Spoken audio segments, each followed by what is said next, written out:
이 시간 되게 우리의 마음을 붙들어 주옵소서. 예수님 이름으로 기도하옵나이다. 아멘. 한 주간 잘 보내셨죠? 네, 늘 건강하시고 주의 평강이 여러분에게 임하기를 축복합니다. 좀 좋은 가을이니까 책도 가까이 하시고 또 가족과 함께 영화 보기도 참 좋은 계절이죠.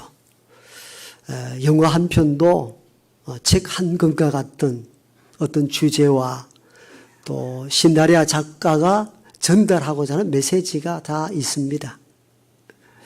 요즘 인기 있는 영화를 보니까 콘크리트 유토피아 있고 오펜하이머. 여러분들은 별들의 고향만 알지 이런 거 잘 모르시잖아요. 현대 영화 흐름도 조금 이해하면 도움이 됩니다. 두 개 영화는 아직 보지를 못했습니다. 혹시 추석 연휴에 기회가 되면 한번 보겠습니다. 여러 가지 서평글을 조금 봤는데 콘크리트 유토피아는 어느 지역에 큰 재난으로 모든 아파트가 무너지고 아파트 하나만 남습니다. 그러니까 무너진 잿더미 속에서 생존하기 위하여 살아남은 아파트로 몰려들고 아파트에 생존해 있는 사람들은 그걸 막습니다. 그들이 다 와서는 우리 먹을 것도 소진되고 다 죽겠다는 것이죠. 끝부분까지 다 줄거리를 읽지 못해서 결론이 어떻게 될는지 궁금합니다만은 아마 그림 과정 속에서 그 나눔과 배품을 일부에서 하는 그런 내용도 언뜻 보기도 했습니다. 사회가 그렇죠. 우리의 어떤 성을 지키기 위해서 부단히 지키고 그렇지 못한 자들을 배척할 수밖에 없는 사회성. 오펜하이머는 독일의 대과학자인데 나치 정권 아래 핵폭탄을 만들 수 있는 기술자인데 나치 정권이 있는 이상 핵폭탄을 만들어서 세상을 다 멸망시킬 수 있는 위험성 때문에 오펜하이머와 여러 과학자들, 핵과학자들이 미국으로 다 도주를 합니다. 악한 이에게 핵이 들어갔을 때에 지구가 종말을 맞이할 수 있다는 것 때문에 그들은 조국을 버리고 미국으로 도피하게 됐죠. 여기에서 우리는 즉 오펜하이머를 통해서 과학에는 윤리나 신앙이 없을 때 과학이 얼마나 위험한가를 보여주기도 합니다. 제가 왜 영화 이야기 하는가 하면은 제 어릴 적 영화 이야기를 좀 하려고 서두로 넣은 겁니다. 제 어릴 적엔 극장을 보지를 못했습니다. 그럼 영화를 어떻게 봤느냐고요? 아주 오래된 철진한 영화 필름을 갖고 오는 영화사라고 보기엔 좀 그렇고 그런 분들이 있었어요. 그래서 동네에 큰 마당이나 모래벌에 텐트를 치고 영화를 상영합니다. 낮에는 할 수 없습니다. 네, 밤만 합니다. 그러니까 저녁이 으스름해질 5시부터는 그 사람들이 이렇게 마이크를 잡고 문화와 예술을 사랑하시는 동민 여러분, 문화가 뭔지 예술이 뭔지 시골 사람들이 뭘 압니까? 그래도 그 영화 본다는 그 기쁜 기대 때문에 종일 기다렸다가 때로는 살 좀 훔쳐가지고 가는 친구들도 있었고 그래가지고 이제 그 가슬 텐트 친 영화관으로 들어가는데 대다수 돈 없는 아이들도 들어가는 방법은 있었습니다. 바로 텐트 밑자락에 조금 흙을 덮어놨는데 흙을 디비가지고 그걸 싹 들어가는 거죠. 그래서 영화를 보려는 이들이 종종 있었는데 재밌는 것은 고정된 스크린이 없잖아요. 그냥 밀가루 포대 엮어가지고는 길게 이렇게 양쪽 귀등에 묶어놨는데 이게 바람에 불잖아요. 그럼 스크린이 이래 되니까 주인공 얼굴이 막 이따만 했다가 작아졌다가 막. 그래도 너무너무 재미있었습니다. 옛날에는 전기가, 그러니까 정품이 아니었던지 자주 전기가 나갑니다. 한창 클라이막스인데 전기가 나가버려요. 그러면 동네 사람들이 이렇게 외칩니다. 내 돈 내놔라. 내 돈 내놔라고. 큰 소리 치는 사람들 주변에 보니까 주로 텐트 치고 밑으로 들어온 사람들이 내 돈 내놔라 많이 하더라고요. 그때 본 영화 제목 기억이 납니다. 돌아오지 않는 해병. 어르신들 다 봤는 영화인데 그 제작 연도를 보니까 1963년도 제가 한두 살 될까 말까 했던 그때 영화를 아마 제가 조금 커서 봤으니까 철질한 영화 필름을 가지고 계속 다녔던 기억이 납니다. 영화를 보면 주로 어떻게 이야기합니까? 참 재미있었다. 참 즐거웠다. 의미가 있다. 또 반대로 참 재미없더라. 뭔 영화를 이렇게 만들어냈냐. 보지 마라. 그래서 평가하잖아요. 그 영화의 밑에 보면 평가에 별 5개 두는 데도 있고 하나 주는 데도 있고 평가하는데 우리가 예배를 드릴 때에도 영화 보기와 같은 평을 할 때가 많습니다. 오늘 주일 예배 참 은혜가 되었다. 집으로 돌아가는 두 집사 이야기죠. 너는 은혜가 되었냐? 나는 오늘 얼마나 불편했는지. 너무너무 예배 시간이 지루했어. 이렇게 다양한 평가를 하죠. 하나의 영화를 보고 참 재미있었다는 분도 있고 어떤 분은 너무 재미없었다는 분들도 있고 함께 예배 온 분들도 예배에 대한 다양한 평가를 하죠. 오늘 예배가 은혜로웠다? 아니다. 예배가 형편없었다. 이렇게 평가를 합니다. 그러면서 우리는 물론 예배가 은혜로워야 합니다. 은혜로워야 합니다. 은혜를 줄 수 있어야 되고 우리가 드리는 찬양 속에서 또 기도 가운데서 그리고 말씀 속에서 하나님의 은혜가 나와야 합니다. 그래서 은혜를 끼칠 수 있어야 합니다. 그런데 이것보다 더 중요한 것이 예배에 있습니다.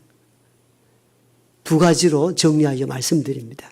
먼저는 예배자는 예배에서 무엇을 받는 날이 아니요 우리가 하나님께 무엇을 드리는 날임을 인식하며 살아야 합니다.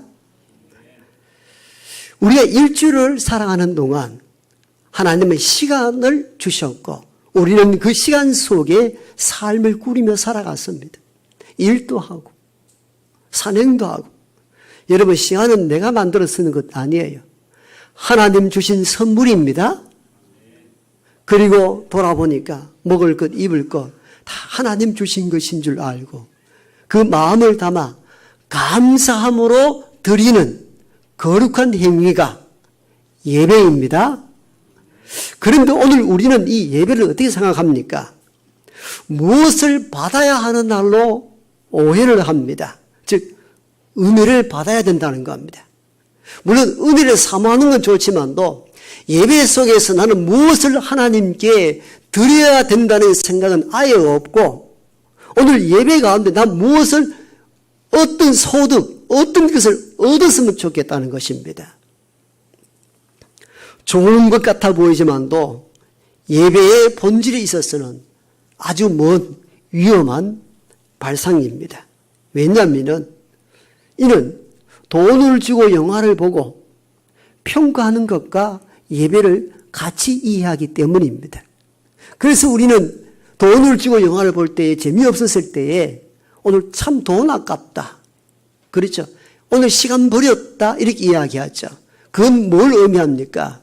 내가 돈을 주고 영화를 보았기 때문에 돈의 가치에 합당한 무엇을 영화가 내게 줘야 된다고 생각하는 거죠. 그렇기 때문에 돈 아깝다. 오늘 시간이 너무 아까웠다. 형편없었다. 이런 평가를 하는 이유가 뭡니까? 내가 주체가 되어서 돈으로 영화를 샀다라고 생각했을 때에 오는 현상들이 있죠. 이러한 패턴으로 우리가 예배를 이해하는 경우가 참 많습니다. 그렇잖아요.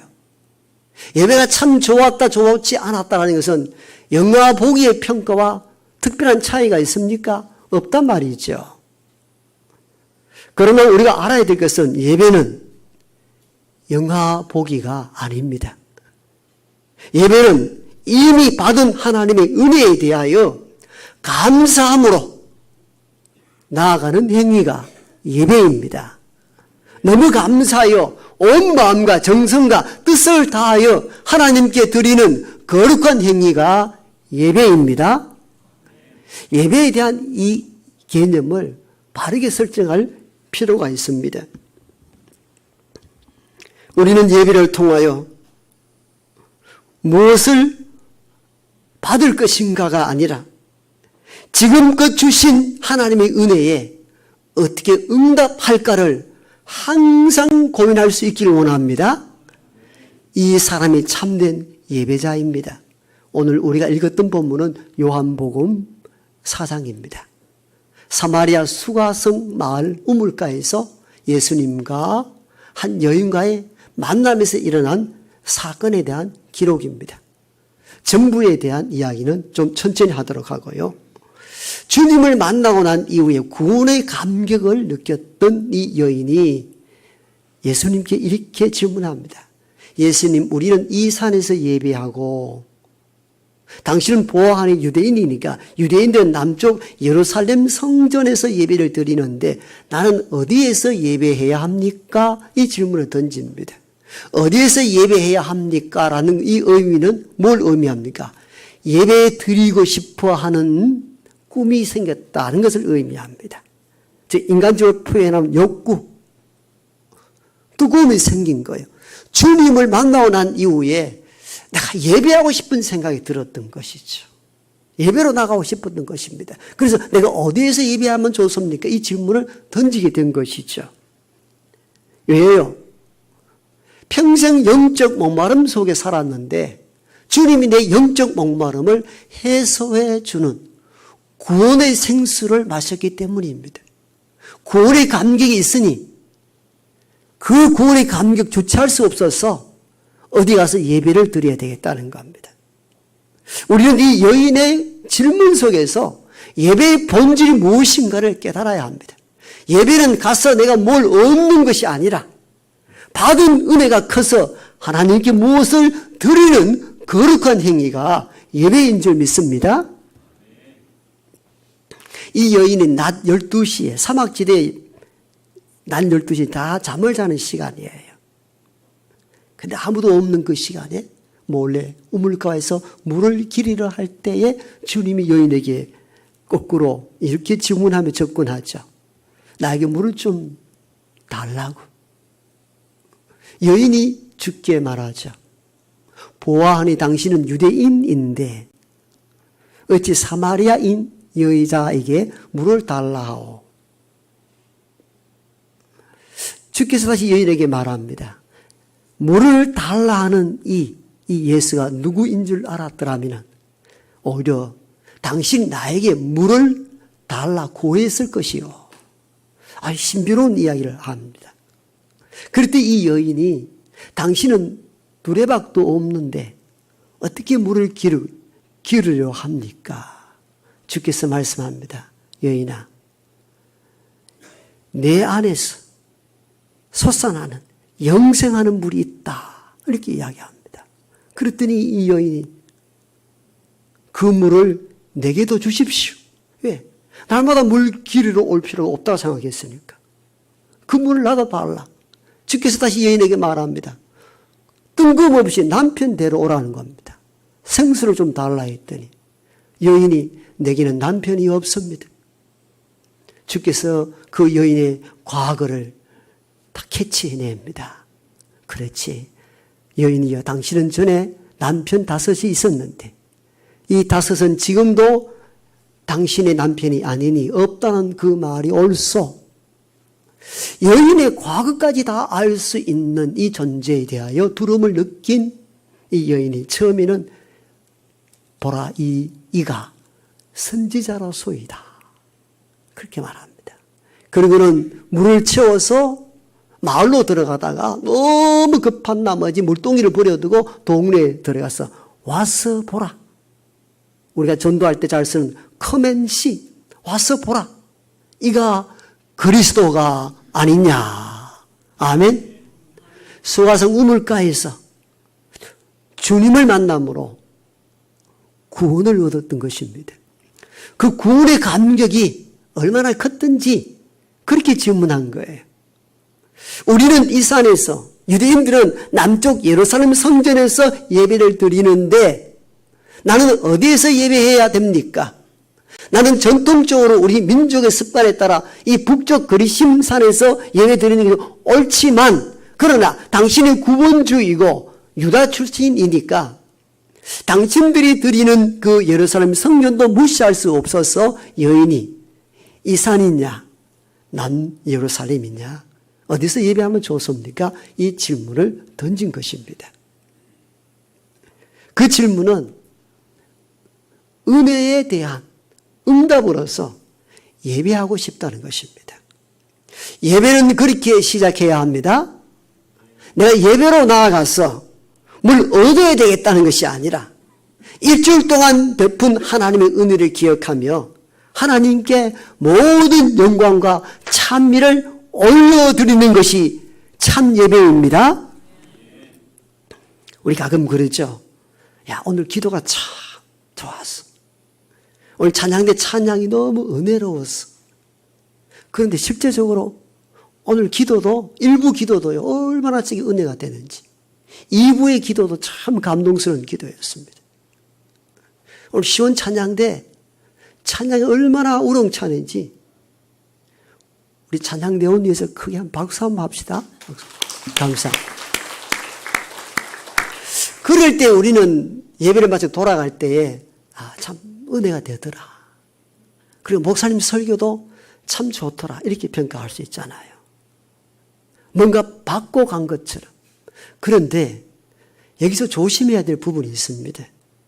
저와 여러분들은 찬양대의 찬양, 기도, 설교 물론 듣고 은혜를 입어야 되겠지만도 그걸 듣고 뭘 얻어가야 되겠다는 생각으로 예배는 출발해서는 안 됩니다.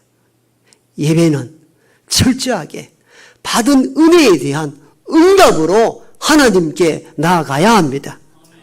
주신 은혜 너무 감사하여 이 몸 바치오니 하나님 받아주시옵소라고 고백할 때에 예배를 통하여 더 큰 은혜를 저와 여러분들에게 내리실 줄 믿습니다.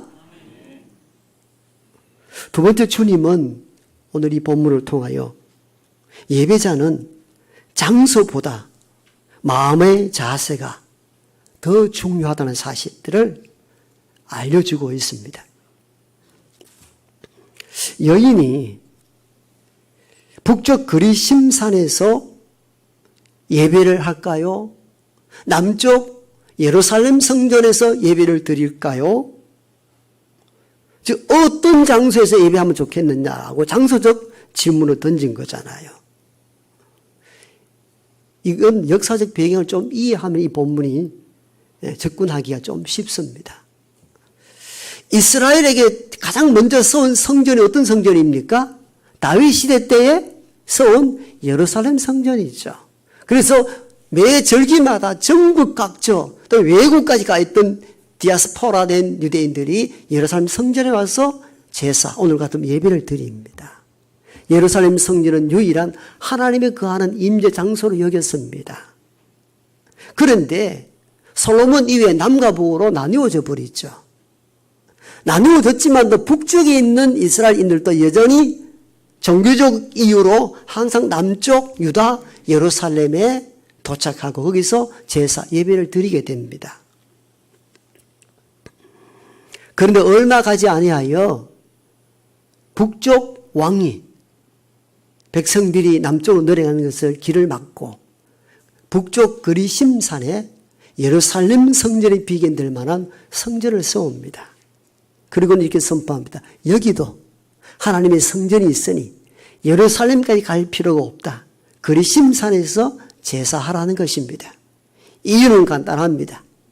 북이스라엘인들이 자꾸 절기마다 남쪽 예루살렘으로 방문하다 보니까 혹시 마음이 동하여 이스라엘을 버릴까에 대한 두려움 때문에 그 정책으로 북쪽 그리심산에 성전을 세웠던 것입니다. 그 이후로 남과 북은 정치적으로 분리될 뿐만 아니라 종교적으로도 완전한 단절을 가지고 옵니다. 바로 이러한 시점에서 두 나라는 다 망하고, 그러나 마음으로는 북이스라엘과 남유다는 항상 앙숙처럼 지냅니다.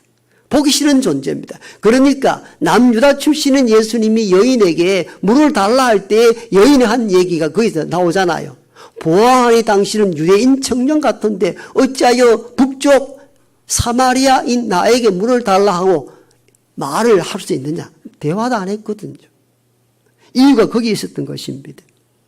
즉 이래서 이 구원의 의미를 주님을 통하여 경험한 이 여인은 우리 조상 대대로 내려왔던 북쪽 이스라엘산 곧 그리심산에서 예배하면 좋은지, 나를 구원한 예수님이 주로 거주하는 유대 예루살렘 성전에서 예배하는 것이 좋은지 좀 알려달라는 겁니다. 어떤 장소를 결정해야 되느냐는 것입니다. 그때 주님은 이렇게 말씀하십니다. 이 산도 말고 예루살렘 성전도 말고 너희가 아버지께 참으로 예배할 때가 오는데 예배하는 자는 영과 진리로 예배할지니라. 아멘. 이제껏 모든 사람들은 장소 중심으로 예배를 드렸던 겁니다. 어떤 특정한 장소에 가야만이 하나님 만나고 특정한 곳에서만 제사가 가능하다고 질문했던 여인에게 주님은 아버지께 참으로 예배할 때가 오는데 그때 예배하는 자는 어떤 마음의 자세로 성령 안에서 진리를 붙잡고 그렇게 예배하라. 그게 참 예배다. 이렇게 선포합니다. 아무 의미도 없이 성전에 제물만 잡아 갖다 놓으면은 다 제사를 받으실 줄 알았던 그 시대의 충격적인 메시지입니다. 이 산도 말고, 즉 그리심 성전도 말고 예루살렘 성전도 말고 하나님이 진짜 예배 받으실 때가 오는데 그때 예배하는 자는 성령 안에서 진리 가운데 예배하십시오. 아멘.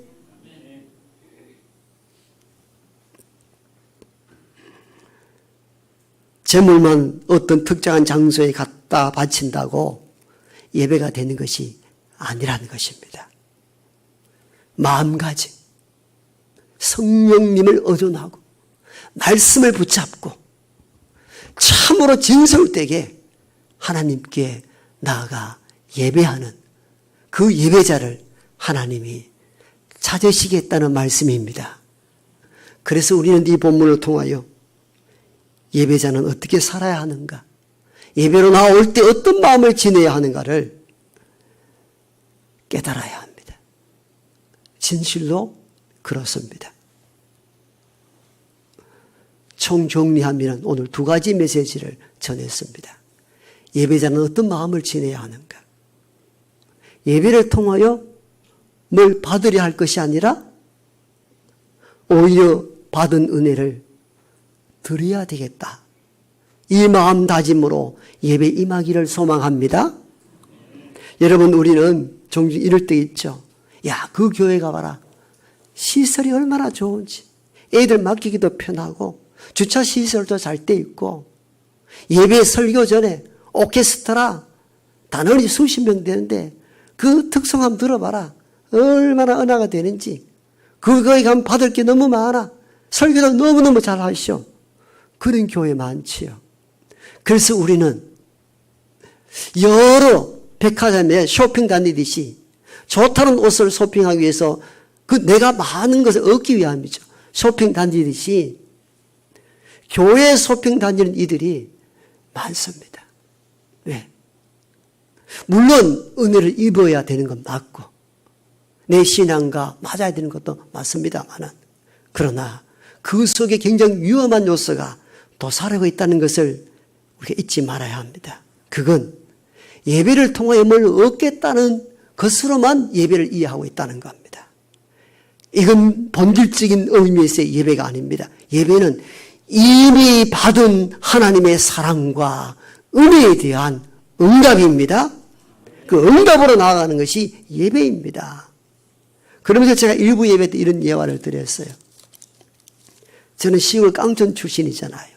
조그만 시골 예배당. 이게 피아노 반주자도 없죠. 피아노도 없었죠. 좀 늦게 들어온 것이 풍금. 풍금 아십니까? 바람을 넣어서 소리를 내는 거. 오르간 이랬는데 어쩜 풍금이 더 아름답습니다. 그거 누가 음악을 전공해서 치는 사람 없고 대충 도레미파 알아가지고 이제 치는데 그 원래 피아노와 달리 풍금은 음은 천천히 나오잖아요. 거기 따라 찬송하다 보니 제 찬송 좀 길어집니다. 내 주를 이렇게 자꾸 길어집니다. 근데 기계가 없고 음악적인 기능적인 악기가 없어도요. 찬송에 감동이 있었습니다. 은혜가 있었습니다. 시설이 좋았습니까? 지금 이 시설은 호텔입니다. 여러분 겨울 되면은 중앙에 난로를 써놓고 난로 뭐 가스 난로인지 아세요? 솔방울이나 나무를 떼야 되는데 그게 잘 안 빠지면은 앞에 목사님이 안 보입니다. 연기가 쭉 해가지고. 그래도 우리는 예배를 마치고 은혜로웠다 이렇게 표현합니다. 왠지 모를 은혜가 있었습니다. 여러분 오늘 좋은 시설, 주차하고 시설 공간, 쾌적한 공간, 오케스트라가 함께하는 협주, 찬양, 멋들어진 설교. 그래서 우리는 자꾸 쇼핑하듯이 좋은 조건에서 뭔가 자꾸 얻으려고만 이리저리 다니잖아요.